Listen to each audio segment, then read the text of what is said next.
valley is low. Wash away your troubles and watch that river flow. Hi guys, this is Katie Shorey with Songwriters Vantage, sitting with the one and only CHRIS SEEFRIED at Hotel Cafe. We just watched Jay Nash's show. You were on stage with Jay. You produced this record. So hi Chris, welcome. Good to see you. Lovely to see you. We were taking pictures earlier. Chris is a friend and totally awesome, and so really fun to be sitting here and finally talking with you. Finally on tape. Did you enjoy the show tonight, the Nash show? Totally enjoyed it, and no, it was wonderful. And the whole band jumped up on stage. He was going to do a solo thing, and you guys are. And I loved your piano playing. You played the piano, and you wrote. Which songs on there did you write? Talk about the record a bit that you did. This is Jay's new record. Is this record called Diamonds and Blood, which is our second record together. The first record we did was a record called The Things You Think You Need, which came out, I don't know, maybe 2007. And for that record, we were talking about bulk of songs to get ready for a record. We went through about 30 songs for The Things You Think You Need. And when he first came to me, we were going to make sort of like a boutique kind of record, singer-songwriter, quirky sound, small record. And sort of halfway through, you know, the writing process and sifting through tunes, he was like, you know, I really want to make kind of like a you know, an all-country rock record, like Counting Crows type record. And it turned out that I had been signed as an artist by Adam Duritz and have been very, very good friends with all the guys in that band, particularly David Emmergluck and Charlie Gillingham and Adam. So I know those guys. I was like, well, I know them. We'll get them to play on the record. So then the material on that record sort of went in this sort of Counting Crows, Jackson Browne kind of, you know, a hefty rock kind of thing, which I thought was really beautiful. And then he had some, you know, smaller pieces too. And we were both super proud of the record, and at the time, and still are. And then for this new record, Jay's wife was pregnant with their first baby. And is he allowed to say that on camera? We might need to edit that out. Oh, is that like a John Lennon thing? Nobody knows. We'll see. Bleep bleep. That's an old Beatle thing. Yeah. So anyway, the difference aside from that was that he came armed with all these really, really good songs that he was playing live. Not a huge batch, but a real stealth, small batch of great. So he had worked on his set live and got the songs tight, and then came. Yeah, and I mean, to answer your question, on the first record I wrote a lot of stuff because we were sort of, you know, really getting the songs together. I felt that going into this record that Jay had a lot of really great songs. That was the difference. And then I just made a record with this cat called Anderson East, who's a kid from Nashville. Are you familiar with him? He's spectacular. And I'd used this band on his record, which was Rob Wasserman on upright bass, who's a genius player, played with Bob Weir and played with Lou Reed for years, and plays only upright and plays acoustic and electric. And it's a real sonic weapon because he's wordy, but it takes up a lot of the low end, but then he's got high notes to it too. So it's really kind of, when you make a record with Rob Wasserman, after you do the basic tracks, you're really done. And I'd experienced that on Anderson's record and talked to Jay about it, and he really wanted to have him on the record. So we had a lot of the same cats, Rob Wasserman and Emmergluck, who'd played on and a lot of the guys who'd played on Jay's first record. And so it was kind of a heavy record because we were all going through weird things in our life at that particular moment, but a real beautiful experience musically. And I felt like a real good experience for Jay, like he was cocooning out of something, going into something new. I'm sure his next record will even be, you know, more spectacular. That's what an album is, darn it, right? I like it to be. I like it to be that. You know, I mean, I as a producer and as a writer, you know, as an artist, I wrote.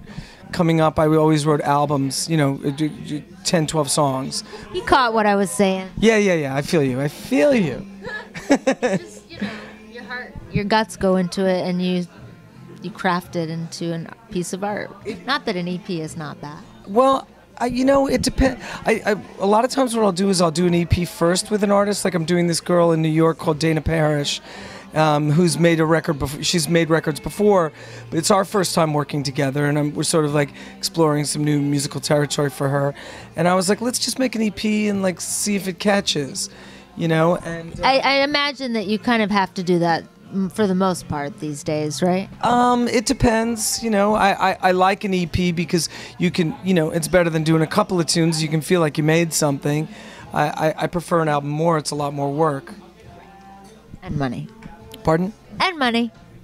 Can be. Or more money on the back end. I'm just saying. Yeah. It's all good. There you go. It's all good. Okay. Duly noted then. So that's neat. And you wrote with him. How long was the process of when he had these songs ready and you kind of It was super quick. We did actually one dear friend of mine and Jay's, this cat Joey Ryan, who I think you know, right? Joey had just bought a house and he was out of town, so we did the pre-pro up at Joey's house with Emmer Gluck and Charlie, Jay and myself, just one day, sifted through the tunes, did pre-pro, and sort of went in with the band, I think, the next day. But the groove was, you know, this crew had been making records together. Like, I had just made a couple of records with these guys, on Anderson's record and a record before that. So, you know. Another day at the office. Well, yeah, you know, it's nice. It's nice when you have you know, people you work with and make records with because you speak the same language. And what's nice as a producer, too, is to sort of pick the musicians based on the material and the artist. I love making records. I mean, it's nice to work with bands, too, but that's a really nice way sort of to cast the right musicians for the music, you know. And it makes a difference, right? It really does. Oh, yeah, because all the players I use are exquisite. I mean, they really all bring so much, and they're all very, very different. And yeah, it's like, you know, making a meal with your favorite ingredients. You know? Well, it is a beautiful record, and you guys get it. Diamonds in Blood, it's called again, yes. Right? By Jay Nash. And now, you may know Chris from the little band called Fits and the Tantrums, the record that you just produced with them. If you'd like to share with everyone about that success. Oh, that's a beautiful project. Yeah. I started working with Michael. I've been working with him for a long time. He and I started actually together as songwriters. We were part of this songwriting collective with myself, Michael, and a guy who was in the Low Stars with me. Remember Low Stars, my band? This guy Jude. The three of us were doing sort of a songwriting team. And then Low Stars wound up doing a deal with Starbucks, and it became sort of like a full-time gig. But Michael was like, let's you and I keep working together, which we did. And so around the same time I did Jay's first record, I did Michael's first record, which was called Modern Love. It was a solo record, kind of a Silver Lake meets Laurel Canyon hipster folk record. Really great. Go check that out. Yeah, and then so we did that, which was a full-length album, and it was like a really nice experience for both of us. And then we sort of started discussing like a new concept musically, you know, sort of like a throwback R&B kind of record. And it took us a long time to really get to a place where we were really hitting it. You know, like I think we wrote about 5 tunes, some of which we demoed, and our demos oftentimes are the records because we're sort of, oh yeah, I was going to ask about that. Yeah, we're recording. We're the process with Michael is we sort of build the tracks as we're writing the tunes, kind of thing. So and with his first record and the second EP and picking up the pieces, all done in his house in his living room. So as you're writing, you've got the Pro Tools open. You're just laying tracks down. Yeah, I mean, you know, it depends, but lots of times it's rhythmic where we've got a groove that we're working off of, and sometimes he'll just sit at the piano and start, you know, bashing away, and then I'll sit back and go that one, you know, to a nice chord progression or something like that, and you know, it varies, of course, like it always does. But the real nice thing with that particular process was we started the R&B thing, and it started as this EP, which was Songs for a Breakup Volume 1. And the first tune we hit on was this tune called Winds of Change, which wound up being a successful track for them because it was a big T-Mobile commercial. But it was the first one where we were like, oh, that's the thing. That's what and I it felt is, like yeah. he and I had done some music before that where we were sort of stepping into like Gamble and Huff, like Philly kind of stuff, and we were sort of getting into like a soul pocket. And I'm from New York and grew up listening to a lot of Hall & Oates and Rundgren and stuff.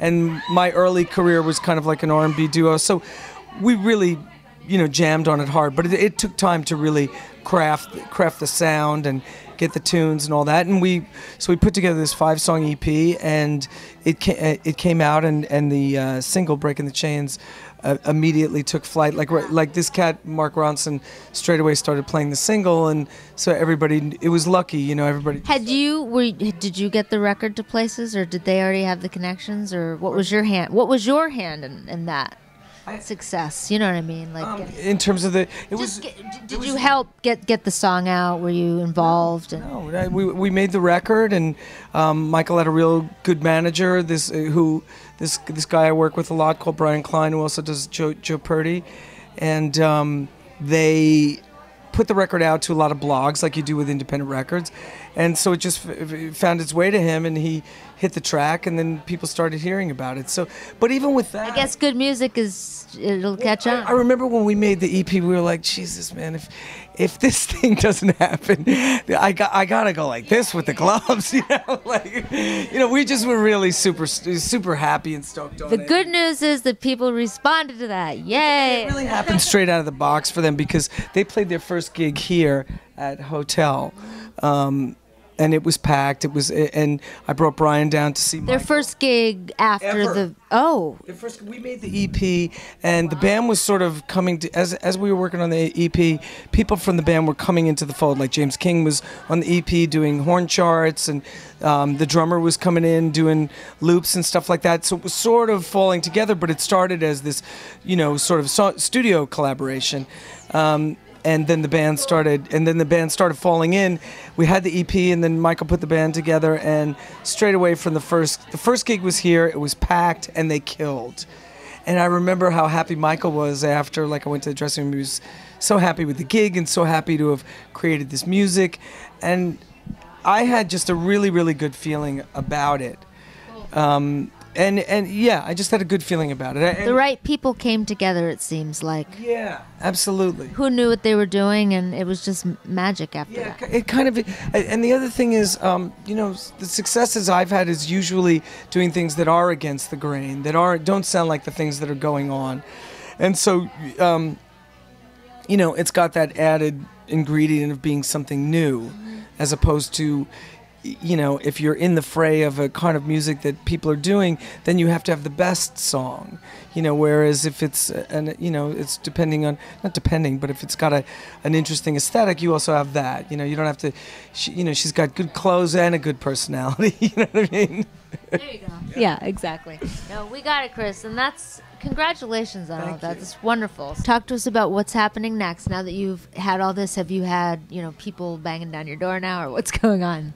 Well, you know, the single Money Grabber on the, you know, it's a lovely thing that we got to do the record and the album after doing all these pieces, you know, that the album and the singles really taken off, and the band is playing all over the country. It's wonderful.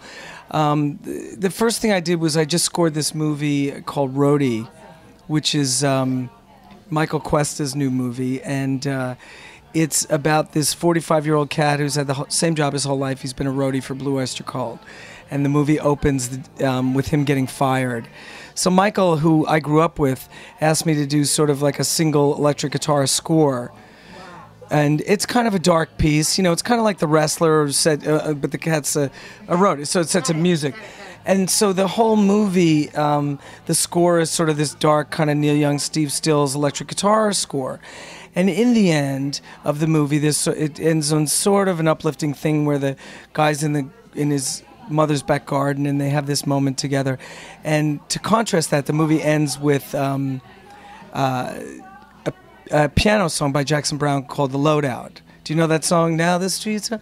And I produced the Counting Crows doing it. So it's this beautiful contrast of all this dark guitar stuff, and then the end of the movie, this piano comes in and this song comes on. It's real, and the movie is beautiful. Did he flip over it when he heard the music when he played?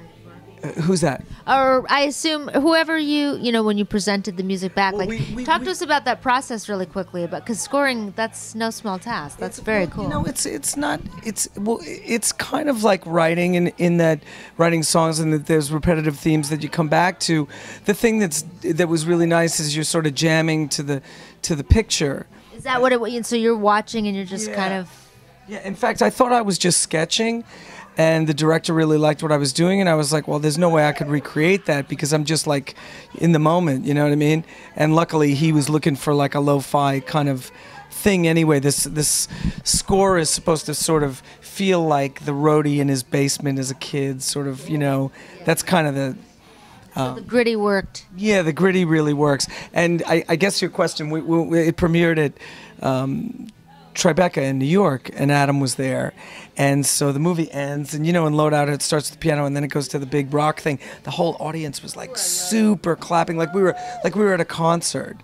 And that was a great... They hadn't heard it before. It's just as soon as it came on. Yeah. As soon as the band kicks into that slide guitar solo, played beautifully.